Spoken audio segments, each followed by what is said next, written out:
Kali ini adalah akhlak yang asalnya merupakan amalan hati, ya, akhlak yang dasarnya merupakan amalan hati, akan tapi dia tercerminkan, teraplikasikan dalam amalan jawarih, yaitu kesombongan dan tawadhu. Kesombongan adalah akhlak yang buruk, adapun tawadhu adalah akhlak yang mulia.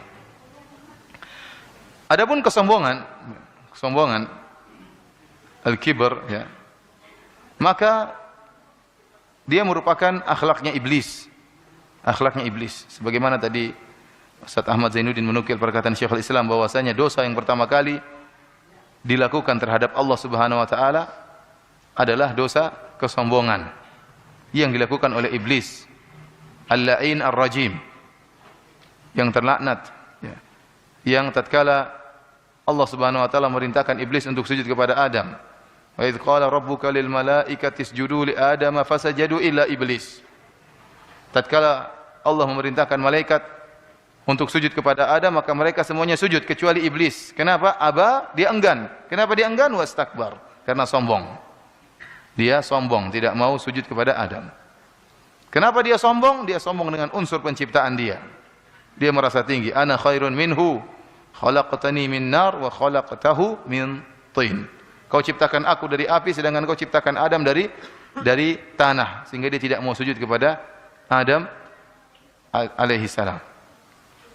Kemudian kita dapati juga banyak sekali pengikut atau kaum para nabi yang menolak dakwah para nabi. Kenapa? Karena kesombongan.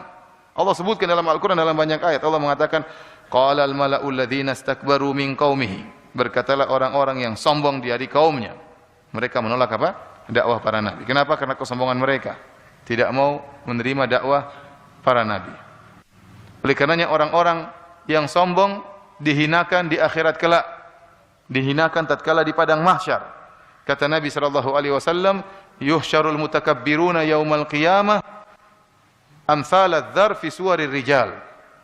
Yakshahumudz dzul min kulli makan. Kata Nabi sallallahu alaihi wasallam, sungguhnya orang-orang yang sombong di dunia dengan jabatannya, sombong dengan nasabnya, sombong dengan ilmunya, sombong dengan hartanya, sombong dengan jabatannya, maka pada hari kiamat kelak akan dibangkitkan oleh Allah dalam bentuk yang sangat kecil, seukuran semut, visuari,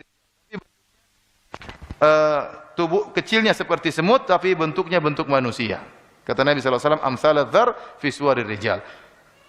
Kecilnya seperti semut. Kenapa? Selama di dunia dia merasa besar, merasa tinggi. Dia merasa besar dan merasa tinggi. Al-jaza' min jinsil amal. Balasan sesuai dengan amalan. Tatkala di dunia dia merasa tinggi, merasa besar, maka di akhirat dijadikan kecil. Kemudian kata Nabi SAW, yakshahumudz dzul min kulli makan. Dia akan diliputi dengan kehinaan dari segala sisi. Kenapa? Dia dibangkitkan dalam kondisi kecil, hampir diinjak sana, hampir diinjak sini, terhinakan. Kenapa? Tatkala di dunia dia merasa merendahkan orang. Orang depannya direndahkan, orang sebelah kanannya direndahkan, belakang kiri dia rendahkan, maka tatkala di akhirat dia yang direndahkan dari segala sisi. Karenanya orang-orang seperti ini tidak ada tempat yang pantas bagi mereka kecuali neraka jahanam. Kata Allah Subhanahu wa taala, "Fala bi'sa maswal mutakabbirin." Sungguhnya neraka jahanam merupakan tempatnya orang-orang yang sombong.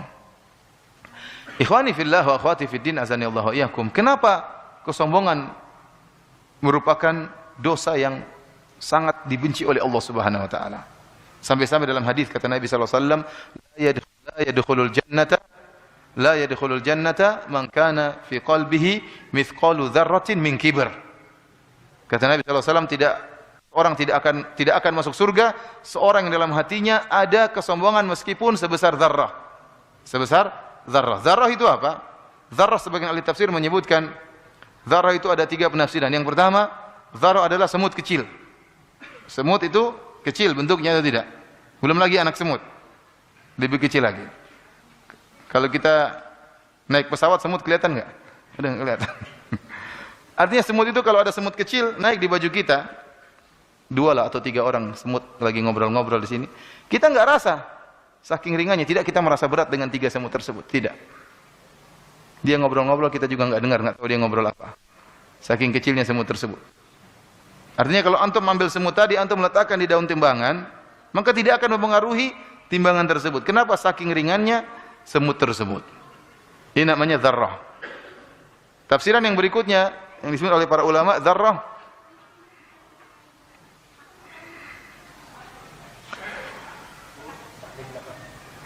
adalah tatkala seorang memukulkan tangannya di tanah, kemudian dia menepiskan tanah tersebut di tangannya, maka tersisa butiran-butiran di tangannya.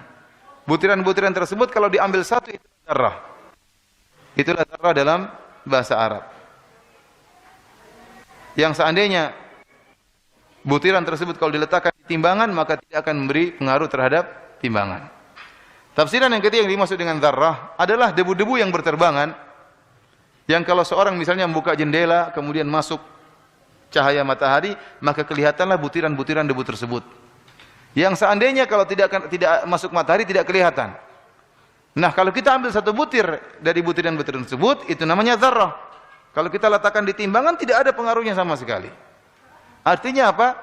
Nabi SAW mengatakan kalau ada dalam hati seorang kesombongan sedikit itu, seringan itu pun tidak akan masuk surga. Ini menunjukkan kesombongan merupakan dosa besar karena diancam dengan tidak masuk surga, ya diancam dengan neraka jahanam, dihinakan tatkala di padang mahsyar. Maka sepakat bahwasanya kesombongan merupakan dosa besar dan tempatnya di hati. Makanya Nabi mengatakan, "Man kana fi qalbihi", barang siapa yang dalam hatinya ada kesombongan sebesar dzarrah. Semua ini tempatnya asalnya di hati. Dan dia merupakan perangai atau akhlak yang sangat dibenci oleh Allah Subhanahu wa taala. Kenapa bisa demikian? Kenapa sangat dibenci oleh Allah? Karena yang berhak untuk sombong adalah Allah Subhanahu wa taala. Hanya Allah yang berhak untuk sombong. Karena dialah yang menciptakan alam semesta ini. Dialah yang menyediakan segala sesuatu. Dialah yang memberikan segala sesuatu, maka dia yang berhak untuk sombong. Adapun manusia diciptakan, maka apa yang mau dia sombongkan? Semuanya bukan dari dia, semuanya dari Allah Subhanahu wa taala. Maka dalam hadis qudsi Allah Subhanahu wa taala berfirman, "Al-kibriya'u ridai wal 'azamatu izari, faman naza'ani wahidan minhuma qadhaftuhu finnar." Kata Allah Subhanahu wa taala bahwasanya kesombongan merupakan selendangku dan keagungan merupakan sarungku. Barang siapa yang mencoba mengusikku pada salah satu di antara dua perkara ini, aku akan lempar dia di neraka. Allah tidak ingin ada yang berani mengusik tentang kesombongan. Yang berhak untuk sombong hanyalah Allah Subhanahu wa taala, Al-Mutakabbir. Dialah zat yang memiliki kesombongan dan keangkuhan dan keagungan karena dia pencipta alam semesta ini. Yang jika ingin melakukan sesuatu hanya mengatakan kun fayakun. Jika ada seorang mengusik Allah dalam sisi kesombongan, kata Allah, qadzaftuhu finnar, saya akan lemparkan dalam neraka jahanam. Inilah sebabnya kenapa kesombongan merupakan perangai yang sangat dicela dalam syariat Islam. Lawan dari kesombongan adalah tawadhu. Tawadhu adalah merendah, ya, karena Allah Subhanahu wa taala. Dalam bahasa Arab tawadhu dikatakan tawadhu'atil ardu idzan khafadat. Dikatakan itu tawadhu dalam bahasa Arab, dia landai dan rendah. Ya, rendah dibandingkan dengan tanah-tanah yang lainnya. Ada tanah yang rendah dan landai, maka dikatakan tanah itu tanah yang tawadhu. Jadi maknanya makna merendah. Itu asal kata dari tawadhu. Dan kalimat tawadhu tidak terdapat dalam Al-Qur'an. Kalimat tawadhu hanya terdapat dalam hadis-hadis Nabi sallallahu alaihi wasallam. Contohnya seperti sabda Nabi sallallahu alaihi wasallam tentang tawadhu. Kata Nabi sallallahu alaihi wasallam, "Innallaha auha ilayya an tawadhu hatta la yafkhara ahadun ala ahad wa la yabghi ahadun ala ahad." Kata Nabi sallallahu alaihi wasallam, sungguhnya Allah telah memberi wahyu kepadaku, memerintahkan kalian antawadhu, agar kalian tawadhu. Jadi Allah menyuruh Nabi memerintahkan kaum muslimin untuk tawadhu. Buat apa? Hatta la yafkharu ahadun ala ahad. Jangan sampai salah seorang dari kalian sombong di atas yang lainnya atau menzalimi yang lainnya. Karena kesombongan itu mengantarkan kepada keangkuhan dan mengantarkan kepada kezaliman. Maka disuruh untuk tawadhu. Makanya Rasulullah SAW mengatakan, At-taqwa hahuna, at-taqwa hahuna, at-taqwa hahuna. Ketakwaan tempatnya di sini, ketakwaannya tempatnya di sini, ketakwaan tempatnya di hati, kata Nabi sallallahu alaihi wasallam sampai 3 kali. Yushiru ila sadrihi thalatha marrat. Rasulullah SAW berisyarat kepada dadanya sebanyak 3 kali. Takwa tempatnya di hati. Tawadhu tempatnya di mana? Di hati. Sebagaimana kesombongan tempatnya di hati. Bihasbi imra'in minasyarr an yahkira akhahul muslim. Kemudian kata Nabi sallallahu alaihi wasallam, cukup dikatakan seorang melakukan kejahatan, keburukan tatkala merendahkan saudaranya sama muslim. Tatkala seorang merendahkan saudaranya sama muslim, maka ada kesombongan dalam dirinya dan ini merupakan keburukan, kata Nabi sallallahu alaihi wasallam. Cukup dikatakan dia telah berbuat jahat kepada saudaranya tatkala dia merendahkan saudaranya sama muslim. Berarti enggak ada tawadhu di hatinya. Dan saya katakan tawadhu dan kesombongan merupakan 2 perangai yang kontradiktif. Enggak mungkin tergabung bersamaan pada seorang, enggak mungkin. Kalau ada kesombongan, tawadhu enggak mau menempati. Tapi kalau orang tawadhu enggak mau dia menerima kesombongan. Jika seorang sedang sombong, maka dia sedang hilang tawadhu'nya. Jika seorang sedang tawadhu, maka sedang hilang kesombongannya. Ini hadis pertama yang menyebutkan tentang tawadhu. Saya katakan tadi, lafal tawadhu tidak terdapat dalam Al-Quran, tapi dalam hadis-hadis. Hadis yang kedua menyebutkan tentang tawadhu. Itu sabda Nabi sallallahu alaihi wasallam. Di antaranya kata Nabi sallallahu alaihi wasallam, "Man tarakal libas tawadhu'an lillah wa huwa qadirun alaihi. Da'ahu Allahu yaumal qiyamati ala ru'usil khalaiq hatta yukhayyirahu fi ayyi hulalil imani sya'a yalbasuha." Kata Nabi sallallahu alaihi wasallam, barang siapa yang meninggalkan suatu pakaian karena tawadhu kepada Allah, ini pakaian yang mewah. Dia takut dia sombong kalau pakai pakaian ini. Padahal dia mampu untuk membeli pakaian tersebut. Dia mampu untuk memakai pakaian tersebut. Namun dia tanggalkan pakaian tersebut karena tawadhu di hadapan Allah Subhanahu wa taala, maka Allah akan panggil dia pada hari kiamat kelak di hadapan seluruh khalayak sampai Allah menyuruh dia memilih pakaian keimanan mana yang hendak dia pakai. Ini di antara lafal tawadhu. Di antaranya juga dalam satu hadis Rasulullah SAW menyebutkan 3 perkara yang bertentangan dengan pandangan manusia, bertentangan dengan zahir yang dilihat oleh manusia. 3 perkara tersebut kata Nabi SAW, mana qasad sadaqatun min mal, bahwasanya sedekah tidak akan mengurangi harta. Ya, namanya secara pandangan manusia, secara zahir, kalau ada orang punya uang 1 juta, dia infakkan 500.000, maka uangnya berkurang jadi 500.000. Namun kata Nabi tidak berkurang. Akan ditambah oleh Allah Subhanahu wa taala. Bagaimana caranya itu urusan Allah Subhanahu wa taala. Allah mengatakan, "Ya ibna Adam, anfik unfik alaik." Wahai anak Adam, berinfaklah maka Allah akan kasih infak kepadamu. Bagaimana caranya urusan Allah Subhanahu wa taala? Dan kenyataannya demikian, orang yang rajin bersedekah, rajin berinfak, diberi rezekinya oleh Allah bertambah-tambah. Ini menyelisih zahir yang dilihat oleh orang kalau namanya bersedekah kurang. Namun kata Nabi tidak berkurang, malah bertambah. Yang kedua kata Nabi sallallahu alaihi wasallam, "Wa ma zada 'abdan bi 'afwin illa izzan." Tidaklah seorang memaafkan orang lain kecuali Allah akan tambah ketinggiannya. Namanya orang kalau dia diganggu kemudian dia tidak balas, orang akan mengatakan orang ini rendah, orang ini lemah. Dia tidak mampu membalas di mata orang-orang. Tapi di sisi Allah tidak. Kalau dia maafkan karena Allah Subhanahu wa taala, meskipun dia tidak membalas, suatu saat dia akan ditinggikan oleh Allah Subhanahu wa taala. Kenapa dia maafkan? Karena Allah Subhanahu wa taala. Yang ketiga kata Nabi sallallahu alaihi wasallam, "Wa ma tawadha'a ahadun lillahi illa rafa'ahu Allah." Tidaklah seorang tawadhu karena Allah kecuali Allah akan tinggikan dia. Dengan syarat tawadhu karena Allah, merendah karena Allah, bukan pencitraan ya. Bukan. Dia merendah, mendekati orang-orang miskin, mau duduk dengan orang miskin, ya. Karena Allah Subhanahu wa taala, maka suatu saat Allah akan tinggikan orang ini dengan syarat dia tawadhu karena Allah. Bukan karena dikatakan orang ini tawadhu, bukan. Karena ada istilah apa? Merendahkan diri meninggikan mutu ya. Jadi dia merendah supaya apa? Supaya orang bilang dia apa? Tawadhu, orang ini Masya Allah rendah hati, tawadhu. Padahal riya, niatnya apa? Riya, ingin dipuji oleh manusia bukan karena Allah Subhanahu wa taala. Orang seperti ini dia yang tawadhu karena riya, suatu saat akan dijatuhkan oleh Allah Subhanahu wa taala. Berbeda dengan orang yang tawadhu benar-benar karena Allah, maka dia akan diangkat oleh Allah Subhanahu wa taala. Ini adalah lafal tawadhu dalam hadis-hadis Nabi yang maknanya kembali kepada merendahkan diri atau merendahkan hati karena Allah Subhanahu wa taala. Ikhwani fillah, akhwati fid din, azani Allah wa iyyakum. Adapun lafal tawadhu dalam Al-Quran maka tidak ada. Hanya saja di sana ada lafal-lafal yang semakna dengan tawadhu, yang semakna dengan tawadhu.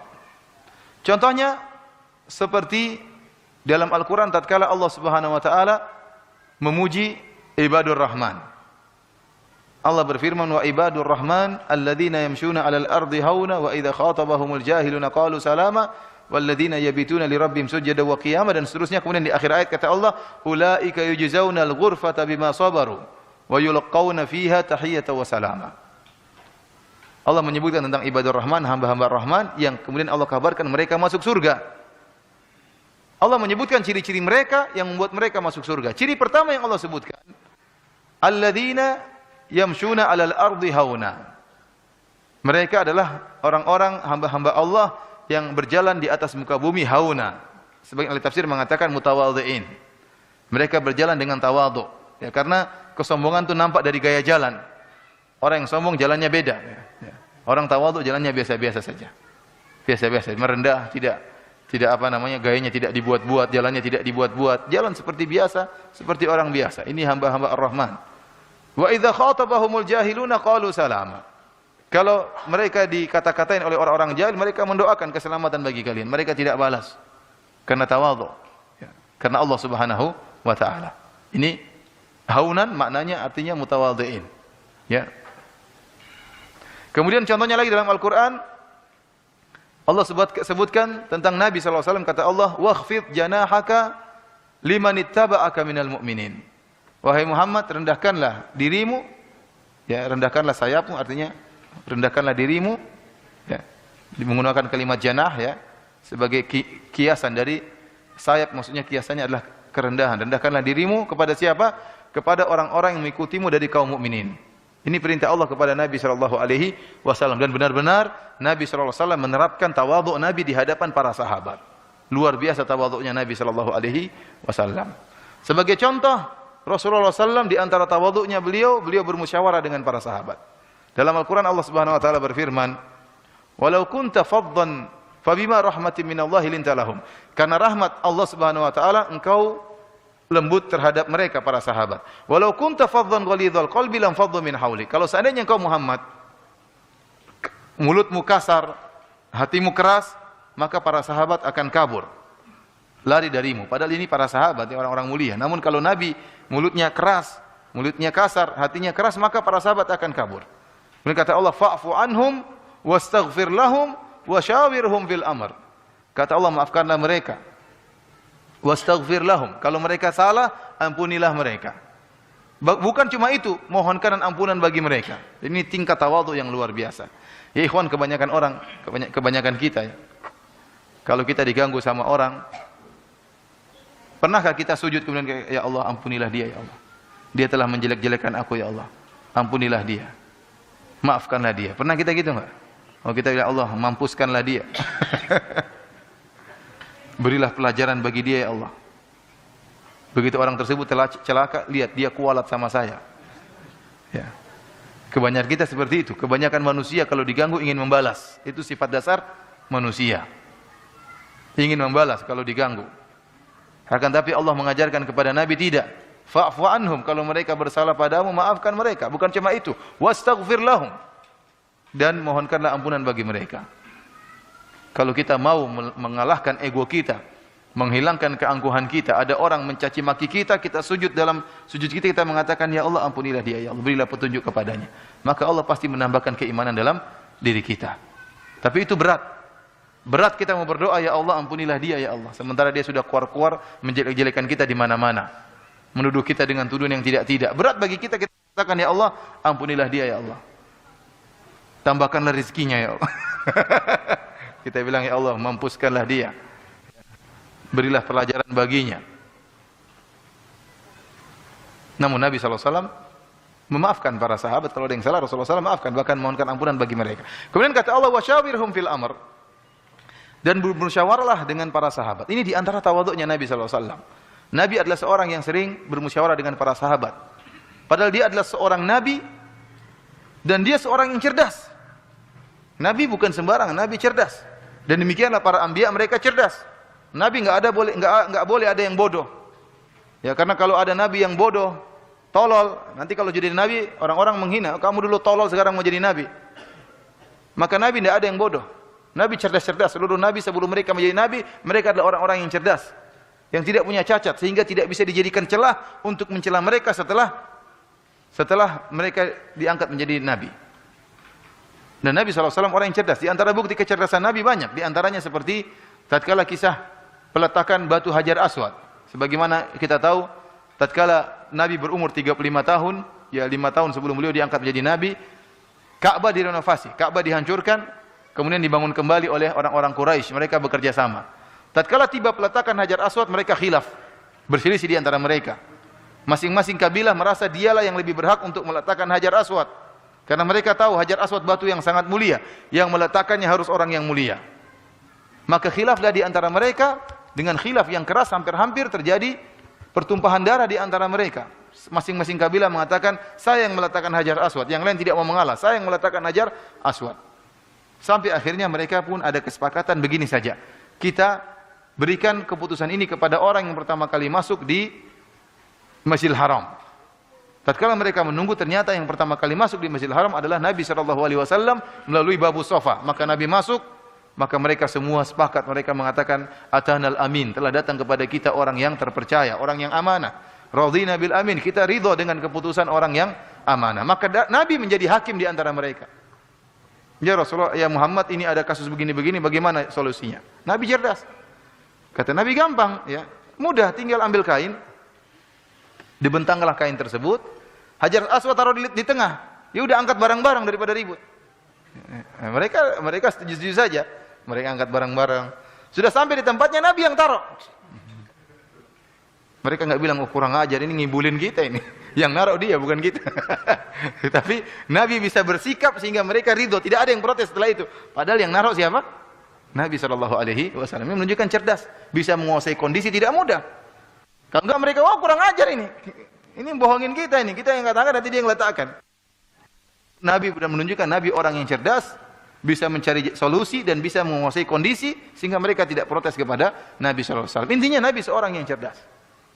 Namun meskipun dia cerdas, dia mau bermusyawarah. Ya ikhwan, kebanyakan orang cerdas tidak mau bermusyawarah. Kenapa? Dia ujub dengan, sombong dengan kecerdasannya, sombong dengan ide-idenya, merendahkan orang lain. Orang lain belum selesai bicara, dia sudah timpali. Ini ciri-ciri orang-orang yang sombong dengan akalnya. Oleh karenanya orang-orang pintar biasanya seperti itu. Orang pintar itu keras kepala, kalau sudah punya pendapat tidak mau digesek, tidak mau digoyang. Kenapa? Dia merasa pendapatnya sudah matang. Ya. Adapun Nabi SAW tidak demikian. Nabi SAW dia cerdas. Selain dia cerdas, dia seorang Nabi, dapat wahyu dari Allah Subhanahu Wa Taala. Namun Nabi SAW mau bermusyawarah dalam banyak hal, bermusyawarah dengan para sahabat. Di antara perkara yang menakjubkan tatkala perang Uhud, Nabi SAW bermusyawarah dengan para sahabat, musuh akan datang, apa yang harus kita lakukan? Kita bertahan di kota Madinah atau kita keluar menyambut mereka di Jabal Uhud?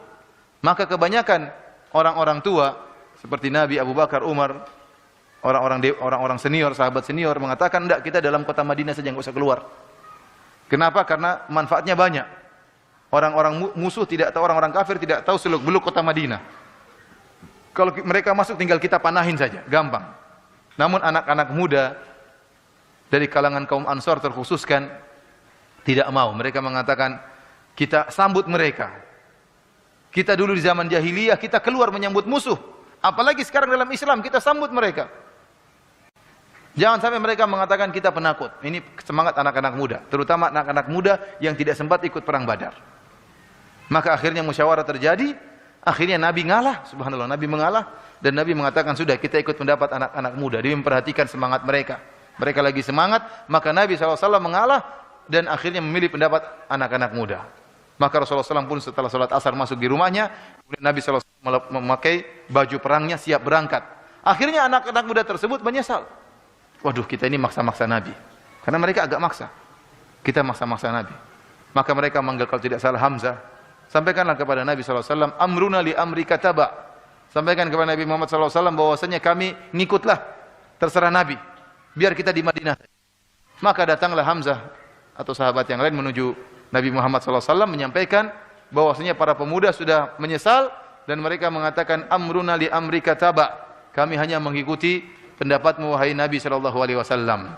Namun Nabi sallallahu alaihi wasallam mengatakan, "Ma kana lin nabiyyin idza ma yanbaghi lin nabiyyin idza labisa la'matahu an yadha'aha hatta yaqdi Allahu bainahu wa baina aduwwihi." Hatta yahkum Allahu bainahu wa baina aduwwihi.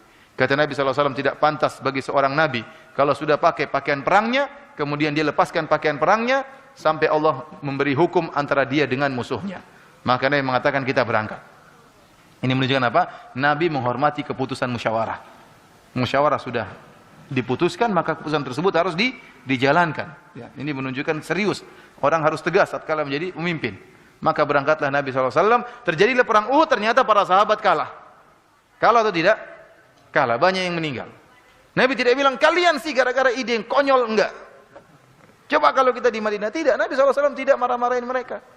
Sudah terjadi, dan Nabi SAW tidak menyalahkan mereka, bahkan Nabi bersabar. Jadi subhanallah, bagaimana tawadhu'nya Nabi SAW bermusyawarah dengan orang lain, dengan orang-orang yang masih muda-muda, dan menerima pendapat mereka. Maka sungguh aneh kalau kita dapati seorang kemudian mentang-mentang dia mungkin seorang alim atau seorang ustadz, kemudian tidak mau mendengar pendapat orang lain. Ini orang tidak tawadhu. Musyawarah. Mungkin kau syar'i tapi ada yang lain punya pengalaman bermasyarakat, pengalaman berinteraksi dengan masyarakat. Maka kita dengar masukan-masukan mereka. Ya. Dan ini menyenangkan mereka. Ya. Para hadirin hadirat yang dirahmati Allah Subhanahu wa taala, di antara tawadhu'nya Nabi sallallahu alaihi wasallam, misalnya tawadhu'nya kepada istri-istrinya, ya. Banyak sekali tawadhu' Nabi terhadap istri-istrinya. Yang menakjubkan adalah Sofiyah bintu Huyai. Sofiyah bintu Huyai, seorang wanita Yahudiyah yang dinikahi oleh Nabi sallallahu alaihi wasallam setelah peperangan. Ayahnya meninggal, pimpinan orang-orang Yahudi dibunuh oleh para sahabat, suaminya juga meninggal, saudara-saudaranya meninggal. Sebagai seorang manusia, tabiat manusia, kalau bapaknya meninggal, suaminya meninggal, adiknya meninggal, saudara-saudaranya meninggal, maka dia akan jengkel dengan yang membunuh. Dia akan dendam. Ternyata yang membunuhnya adalah para sahabat. Yang memimpin para sahabat adalah Nabi Muhammad sallallahu alaihi wasallam. Ternyata sang pembunuh ini sekarang melamar dia, ingin dinikahi. Nabi menikahi Sofiyah, sementara kondisi Sofiyah seperti itu. Akan tapi karena akhlak Nabi yang sangat mulia, maka Nabi mengikat hati Sofiyah radhiyallahu taala anha. Sejak awal pernikahan Nabi sudah lemah lembut dan tawadhu terhadap Sofiyah.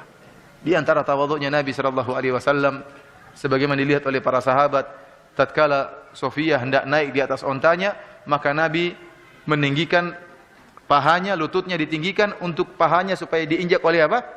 Sofiyah, supaya bisa naik ke atas onta. Luar biasa, ini dilihat oleh para sahabat depan umum. Di depan umum Nabi tinggikan lututnya supaya pahanya diinjak oleh siapa? Sofiyah. Antum pernah begitu? Istri antum suruh injak paha, mungkin mau naik lemari, injak. Pokoknya kok abot tenan nih. Siapa di antara kita pernah demikian? Ini di hadapan umum. Rasulullah SAW tawadhu'nya demikian. Bagaimana Sofiyah tidak tertarik sama Nabi SAW? Bagaimana dia tidak melupakan kesedihannya sementara suaminya seperti ini? Rasulullah SAW. Oleh karenanya, seharusnya seorang tatkala mungkin naik mobil, terus istrinya mau naik mobil, maka harusnya dia tawadhu. Dia bukakan pintu mobil buat istrinya, silakan nyonya masuk, silakan putri permaisuriku masuk. Sudah masuk baru dia tutup. Nah, itu baru kemudian dia naik mobil. Itu tawadhu namanya. Iya, bukan istrinya masuk, lewat sana, buka pintu sendiri, buka. Itu Bu, angkatin itu ada karung, tolong angkatin, masukin bagasi. Cepetan, lama sekali. Bu, sebentar buka. Ini tawadhu dari Allah musta'an. Lihat Nabi SAW iktikaf di Masjid Nabawi. Datang istrinya Sofiyah menjenguk, ngobrol sama Nabi. Pulang ganggu orang iktikaf. Nabi tidak begitu. Jadi ngobrol sama Sofiyah. Setelah ngobrol, waktu pulang Nabi antarin Sofiyah keluar dari masjid. Dan ini keluar yang diperbolehkan karena ada hajat, karena tatkala itu malam hari. Tidak mungkin Nabi mengatakan ambil taksi jalan sendiri kau Sofiyah, enggak. Diantarin Sofiyah, rumahnya kemudian balik lagi. Tawadhu Nabi SAW meninggalkan iktikafnya di mengantar apa? Istrinya, Sofiyah. Ya akhi, banyak ya kalau kita bicara tentang tawadhu'nya Nabi SAW terhadap istrinya. Contohnya, kana fi mihnati ahlihi. Rasulullah SAW mengerjakan pekerjaan istrinya. Ya, pekerjaan wanita seperti cuci pakaian, kemudian cuci piring mungkin. Namun ibu-ibu jangan suruh suaminya cuci piring, cuci pakaian. Artinya itu pekerjaan wanita. Namun namanya para suami, saya rasa ikhwan-ikhwan Masya Allah, kalau namanya istrinya sakit kita pun paham, tidak disuruh pun kita bantu istri kita, atau istri kita lagi sangat letih kita pun akan bantu istri kita meskipun tidak disuruh. Ya, karena sebagian wanita demikian, kalau sudah tahu suaminya pernah mencebok anaknya, maka disuruh terus mencebok anaknya. Kamu kan pernah nyebok anak, sudah tahu kan, udah nyebok terus saja. Ini enggak benar seperti ini, wanita yang durhaka kepada suami. Enggak boleh seperti ini. Seorang istri yang solehah harusnya suaminya tidak mengerjakan pekerjaan rumah, kecuali kalau dalam kondisi dia sakit, atau dia letih, atau dia lelah, atau sesekali. Akan tapi suaminya jadi bulan-bulanan, disuruh cuci piring, suruh cuci pakaian, suruh nyebokin anak. Nah, ini ya tidak benar seperti ini ya. Kemudian misalnya tawadhu Nabi SAW ya terhadap para sahabat. Ada seorang wanita hitam, imra'atun sauda taqumul masjid, sering membersihkan masjid. Suatu saat Nabi SAW tidak melihat lagi wanita ini di masjid, kemana gerangan? Wanita ini meninggal dunia. Maka Nabi bertanya, kemana wanita ini yang sering sapu masjid? Dia wanita hitam. Artinya bukan orang yang terpandang. Namun Nabi perhatian sama dia. Maka sahabat mengatakan, dia sudah meninggal dan kita sudah kuburkan. Maka Nabi mengatakan, halla adantumuni. Kenapa kalian tidak kabarkan kepadaku waktu dia meninggal? Faka'annahum sagharu amraha. Para sahabat seakan-akan menganggap wanita ini wanita ya bukan orang penting, artinya tidak usah merepotkan Nabi, meninggal kita kubur, sudah kita salatkan, selesai. Namun ternyata wanita ini penting di sisi Nabi SAW. Kenapa? Dia tukang bersih-bersih masjid. Kerjaannya nyapu-nyapu, tapi yang disapu masjid. Maka dihargai oleh Nabi SAW. Maka Nabi pun mendatangi kuburan, jadi sudah dikubur. Maka Nabi datang ke kuburan wanita tersebut, Nabi sholat jenazah di kuburan tersebut, kemudian Nabi mendoakan wanita tadi. Ini tawadhu'nya Nabi SAW, perhatian terhadap orang-orang yang mungkin kadang tidak diperhatikan oleh orang lain. Ada seorang Arab Badui datang menemui Nabi SAW dan dia itu Nabi, maka dia gemetar. Asabatur ra'dah, dia gemetar ketemu Nabi. Ini Nabi ini, rajanya kaum muslimin. Rasulullah SAW apa? Orang ini gemetar. Maka Nabi SAW menenangkan orang tersebut. Nabi mengatakan, hawin alaika. Santai aja, kata Nabi SAW. Santai. Innama ana ibnu mra'atin min Quraisyin ta'kulul qadid. Kata Nabi SAW, saya ini lastu bimalik, saya bukan raja, kata Nabi. Memang Nabi pimpinan kaum muslimin, namun dia bukan raja-raja sebagaimana kebanyakan raja-raja yang sombong. Kata Nabi, hawin alaik, santai aja, lastu bimalik, saya bukan raja, santai. Innama ana ibnu imra'atin min Quraisyin ta'kulul qadid. Saya ini hanyalah seorang putra dari seorang wanita dari Quraisy yang juga makan al-qadid. Al-qadid adalah daging yang dikeringkan, dijemur, diasinkan dan dikeringkan. Artinya seakan-akan dia mengatakan, "Enggak usah heran, saya makan ikan asin sama dengan kamu, sama. Jangan khawatir. Saya makan beras sama dengan kamu. Enggak usah, santai aja." Artinya bukan ada orang datang dalam keadaan gemetar malah dikatakan, "Iya, sini, cium tangan sini." Ngantri. Tapi Nabi bilang, "Enggak, sabar, santai aja." Nabi mengatakan apa? Santai. Tawadhu Nabi SAW. Kata Nabi, santai aja. Saya biasa, orang biasa. Subhanallah, tawadhu'nya Nabi SAW. Datang seorang wanita, ja'atum ra'atun wa fi aqliha syai'. Ada seorang wanita datang menemui Nabi, wa fi aqliha syai'. Artinya apa? Otaknya terganggu. Wanita ini kurang normal. Pikirannya kurang normal. Maka dia mengatakan, dia menemui Nabi, mengatakan, "Ya Rasulullah, innali ilaika." Kata dia, "Ya Rasulullah, innali ilaika haja." Saya punya kebutuhan. Saya punya keperluan, wahai Rasulullah. Maka kata Rasulullah SAW, "Ya umma fulan, unzuri ayyashikakil madinati syi't." Kata Rasulullah SAW, silakan. Lihat jalan mana, di lorong-lorong mana kota Madinah, kalau kau ingin ngajak, silakan. Bersama Nabi. Baterainya habis.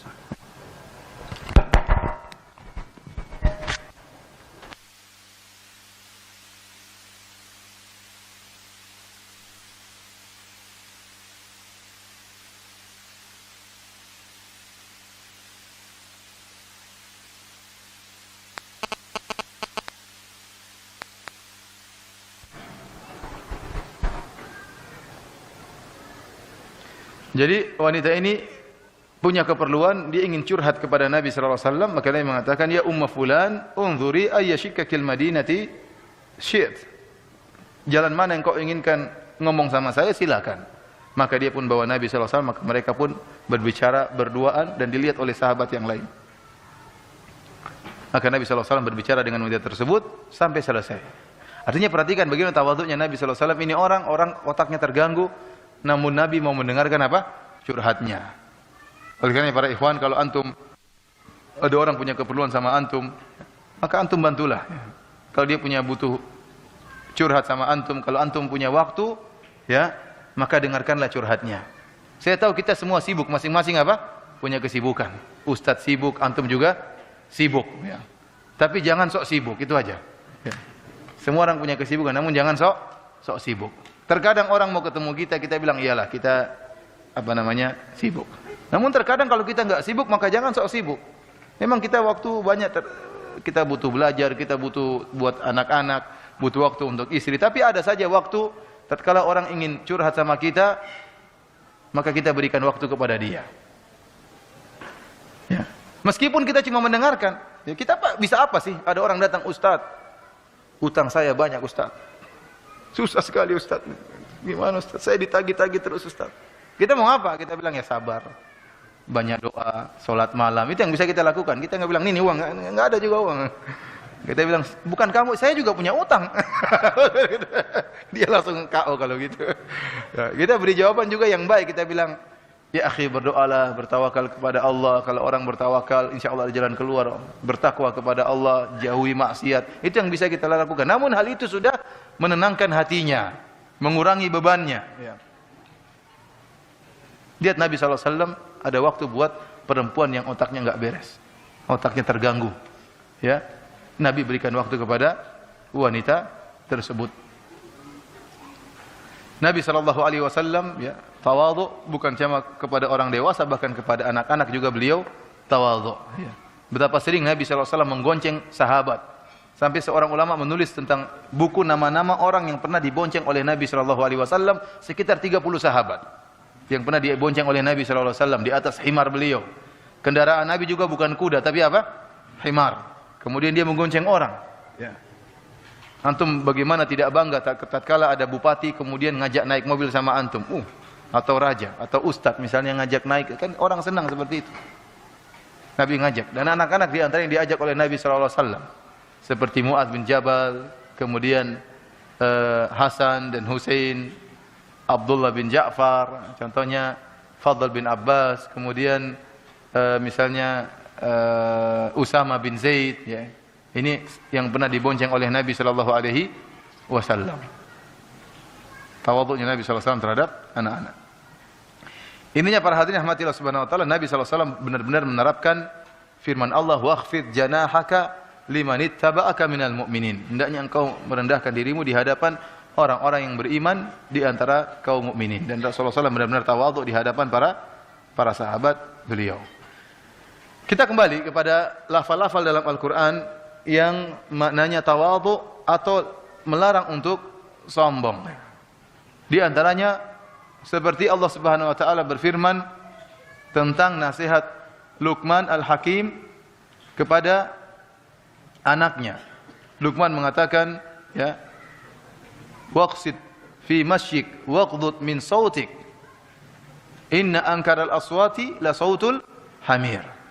Kata dia, wahai anakku, berjalanlah kau dengan sederhana, jangan berjalan dengan kesombongan. Waqdud min sautik, kemudian hendaknya engkau merendahkan apa? Suaramu. Kalau berbicara enggak usah teriak-teriak, ya.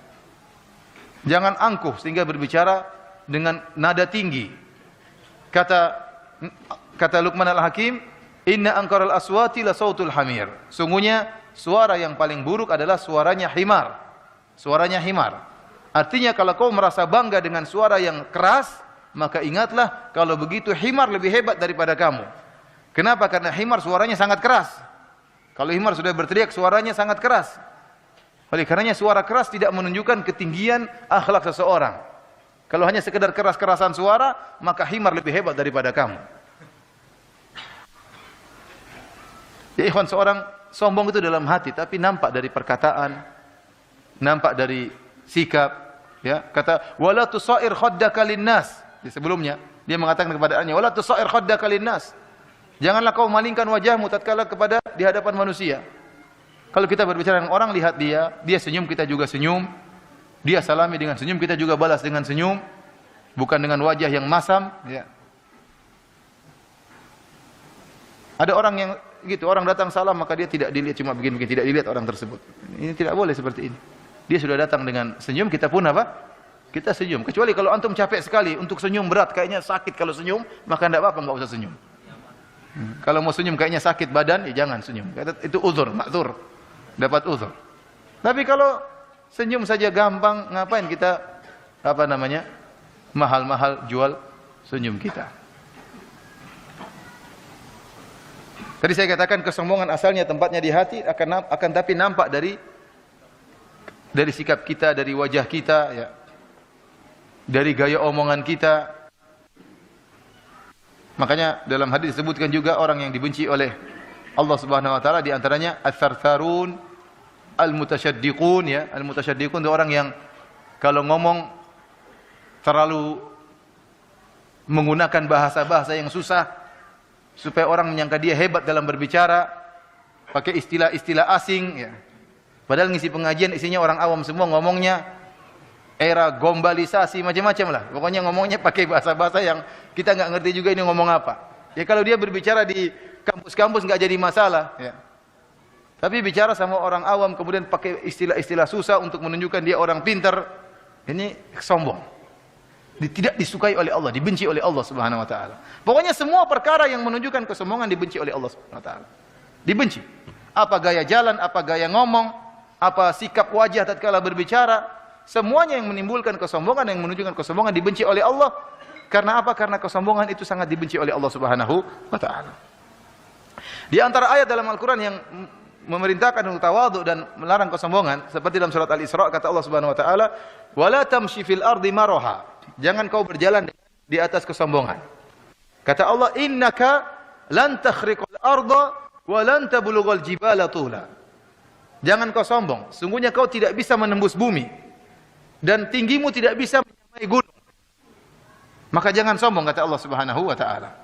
Kalau seandainya tubuhmu besar, tinggimu seperti gunung, bolehlah kau sombong. Karena kau besar. Yang lain kecil. Tapi kalau kamu kecil, tingginya cuma 1,6 atau 1,5, lebarnya cuma setengah. Buat apa kamu sombong? Kamu kalau di atas pesawat sudah nggak kelihatan, ini mana nggak ada orangnya, nggak kelihatan. Terus buat apa kau sombong? Kalau kau tidak ada pun nggak jadi masalah. Dunia ini nggak ada masalah kalau kamu nggak ada, hilang pun nggak jadi masalah. Kejepit kemudian masuk di bumi juga nggak jadi masalah. Terus buat apa kau sombong? Buat apa? Kamu sombong. Ya ikhwan, lihat betapa besar alam semesta ini. Kau tuh nggak ada apa-apanya. Kalau badanmu besar sebesar gunung, bolehlah ada sebab kau sombong. Ini badanmu kecil, ya. Udah kecil, makanya kadang ada orang kecil kurus baru, kecil kurus baru sombong. Subhanallah, tahu dirilah. Apalagi orang Indonesia. Ada teman saya, ya, temannya Ahmad Zainuddin juga, orang Kosovo, orangnya tinggi-tinggi. Orang Eropa tinggi di 1, mungkin tinggi 1,8, 1,9, tinggi-tinggi. Terus badannya juga atletis semua ikut binaraga, badannya kekar-kekar. Suatu saat omnya datang hajian. Tahu-tahu omnya protes sama teman saya ini. Kata dia, siapa itu di Masjid Nabawi? Banyak sekali orang-orang kecil memenuhi masjid. Ternyata siapa? Orang Indonesia. Orang Indonesia kan sampai masjid penuh, ya. Setiap jengkal di masjid pasti ada orang Indonesia. Indonesia rokik wasajid. Ada orang Indonesia yang zikir, ada yang sujud, ada yang rukuk, memenuhi masjid. Dia ini siapa orang kecil di memenuhi masjid? Ternyata orang Indonesia. Artinya Indonesia kecil-kecil, sudah kecil-kecil. Ya. Kemudian kalau angkuh kan keterlaluan. Ya. Kalau besar sih mungkin badan kecil, kurus lagi. Ya. Kemudian merasa tinggi. Maka Allah ingatkan, innaka lan takhriqal ardh, jangan kau sombong, kau tidak bisa menembus bumi. Walan tablughal jibala tula, dan tinggimu tidak bisa menyamai apa? Menyamai gunung. Oleh karena para hadirin dan hadirat rahmatillah subhanahu wa taala, jangan merasa diri kita wow, merasa diri kita ya hebat. Jangan, itu kesombongan. Itu kesombongan. Ikhwani fillah, akhwati fiddin, azani Allah wa iyyakum. Ya. Perlu saya ingatkan perbedaan antara ujub dengan sombong. Ujub dan sombong ini dua sifat yang berbeda, tetapi ujub merupakan hal yang mengantarkan kepada kesombongan. Ujub itu apa? Sebagaimana Syekhul Islam telah menyebutkan, barang siapa yang mentahqiq, mewujudkan firman Allah Subhanahu wa taala, "Iyyaka na'budu wa iyyaka nasta'in." Hanya kepada Engkaulah kami beribadah dan hanya kepada Engkaulah kami mohon pertolongan. Maka dia akan selamat dari riya dan selamat dari ujub. Barang siapa yang merenungkan firman Allah, "Iyyaka na'bud," dia akan selamat dari riya. Dia mengatakan hanya kepada Engkaulah kami beribadah ya Allah. Artinya kami beribadah bukan untuk dipuji, bukan untuk disanjung, bukan untuk dihormati. Ya, tetapi kami beribadah semata-mata karena mengharapkan ridha-Mu ya Allah. Yang kedua, wa iyyaka nasta'in, artinya ya Allah, kami ini bisa hanya mengharapkan pertolongan-Mu. Artinya apa? Kami tidak berhasil kecuali dengan pertolongan-Mu. Barang siapa yang merenungkan ayat ini, maka dia akan selamat dari ujub. Itu orang merasa bahwasanya dirinya punya peran dalam keberhasilannya. Ini namanya ujub. Dia merasa berperan tatkala dia kaya karena dia merasa dia pintar, karena dia merasa dia berpengalaman. Dia berhasil dakwah karena saya cerdas dalam berdakwah sehingga dakwah saya berhasil. Ini semua ujub. Ini semua ujub. Oleh karenanya Qarun orang yang ujub. Dia mengatakan innama utituhu ala ilmin indi. Saya dapat harta kenapa? Karena ilmu saya. Padahal semuanya dari Allah Subhanahu wa taala. Ya ikhwan, ya, kalau ternyata kepintaran itu mendatangkan kekayaan, maka tentunya semua orang pintar pasti kaya. Namun kenyataannya tidak. Tidak semua orang pintar itu kaya. Tidak semua orang IQ-nya tinggi kaya. Tidak semua orang bertitel kaya. Bahkan ada orang yang tidak bertitel, tidak tahu apa-apa bisa jadi kaya raya. Ada orang yang tidak ngerti misalnya kalkulus, integral, tidak ngerti logaritma, hitung-hitung enggak ngerti. Tahu-tahu kaya gara-gara jualan bebek goreng. Kaya raya. Ini bukan karena antum pintar, antum kaya, tapi memang kepintaran dari Allah dan Allah menjadikan antum kaya. Ada yang bilang, saya kaya karena saya banyak pengalaman. Ya ikhwan, pengalaman yang banyak belum tentu menjadikan orang kaya. Ada orang banyak pengalamannya, tapi jadi anak buah terus pengalamannya. Enggak kaya-kaya. Dan tatkala seorang merasa dia punya peran karena kecerdasannya, karena pengalamannya, dia merasa hebat, maka situlah timbul sombong akhirnya. Ujub tadi mengantarkan dia kepada sombong. Sebagaimana iblis, tatkala dia ujub dengan penciptaan, unsur penciptaannya terbuat dari api, maka mengantarkan dia untuk apa?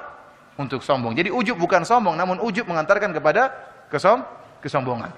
Sebab kesombongan banyak.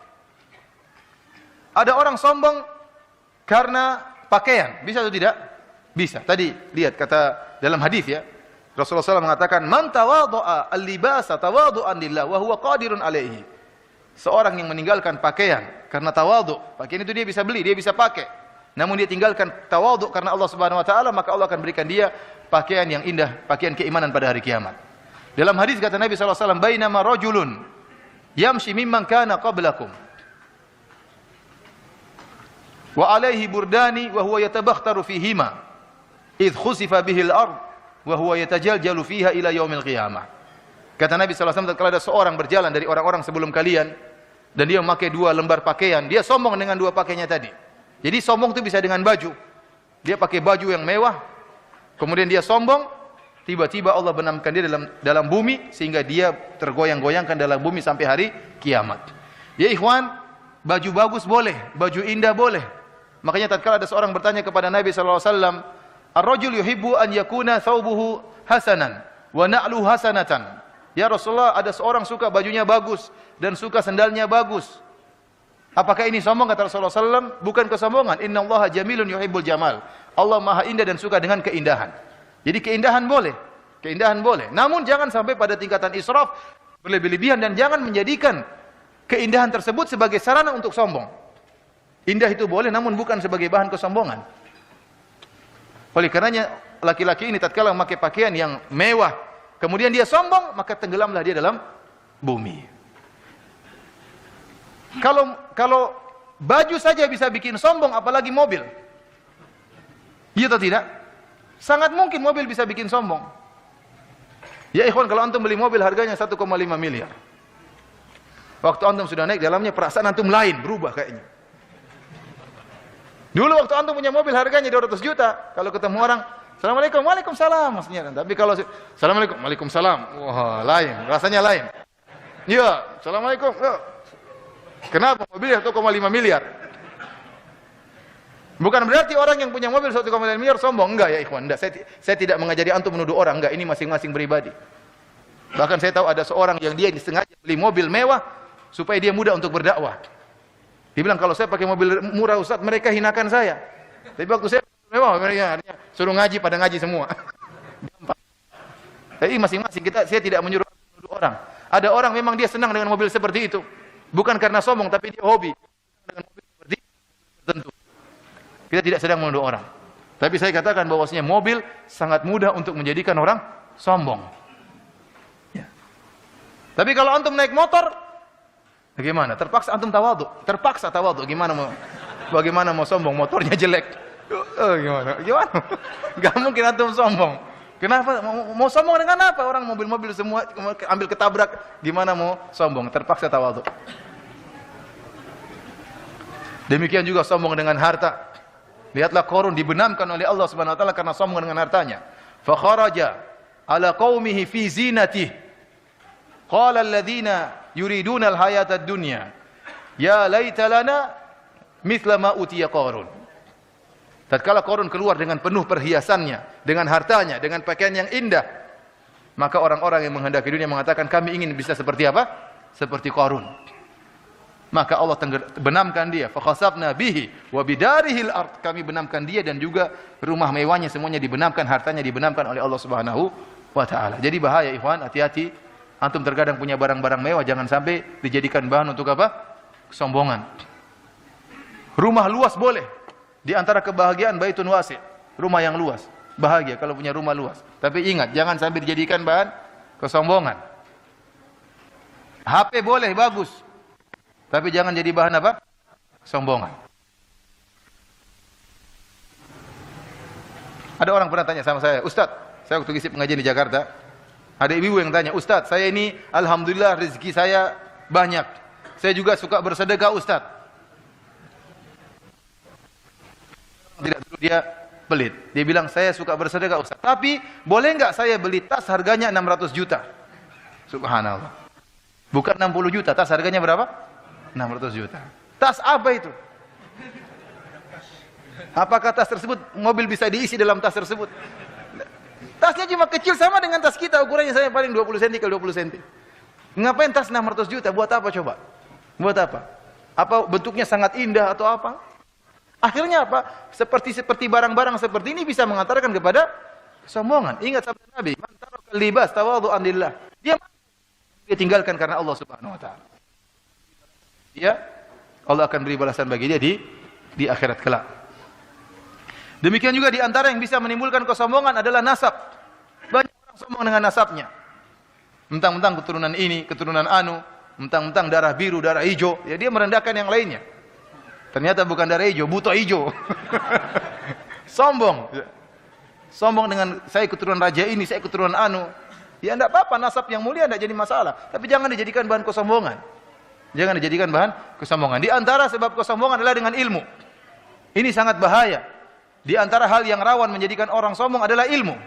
Sampai sebagian orang di antara ikhwan-ikhwan merendahkan orang lain karena dianggap tidak punya ilmu. Tidak hormat lagi sama orang tua. Kenapa orang tua ini enggak punya ilmu? Maka dia ngomong seperti anak sama orang anak muda yang lainnya. Kalau ente tidak menghargai dia dari ilmunya, hargai dia dari umurnya. Dia orang tua. Mau ilmu ente setinggi apapun, kata Nabi SAW, laisa minna lam yuwaqqir kabiran. Bukan dari golongan kami. Orang yang tidak menghargai yang tua. Yang tua juga tawadhu.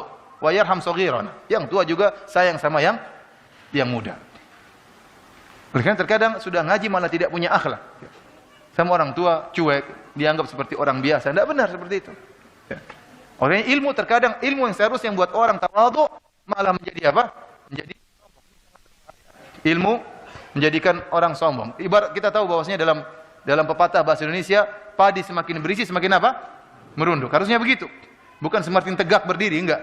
Semakin apa? Merunduk. Karena dia sadar bahwasanya orang semakin berilmu semakin takwa kepada Allah, semakin khasyah, semakin sadar bahwasanya ilmunya rendah dibandingkan dengan para ulama. Wa fawqa kulli dzi ilmin alim.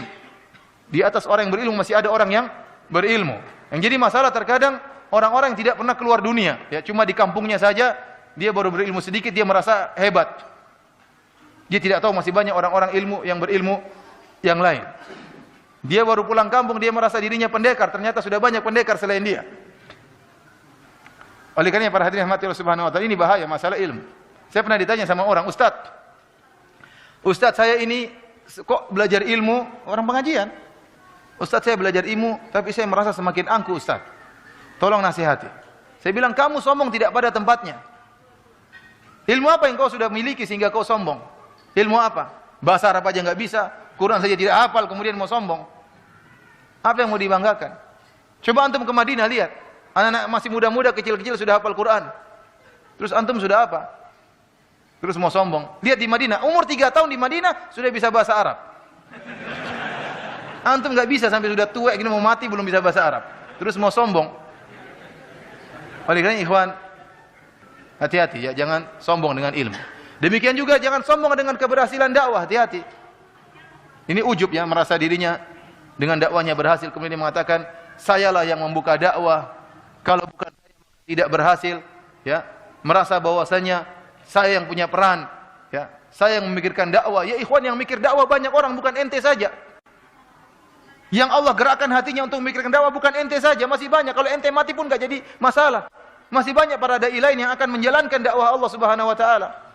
Kau bersyukur Allah jadikan kau dai, tapi bukan kau yang harus memikirkan semuanya, seakan-akan harus kau yang pikirkan semuanya. Ya akhi, jangan ujub ya akhi. Masih banyak orang yang memikirkan dakwah, masih banyak orang yang berjuang, masih banyak orang yang mengorbankan hartanya, mengorbankan waktunya, mengorbankan tenaganya untuk Islam, masih banyak. Maka jangan pernah kita merasa kita yang paling hebat, kemudian yang paling andil dalam keberhasilan apapun. Demikianlah para hadirin dan hadirat yang dirahmati Allah Subhanahu wa taala.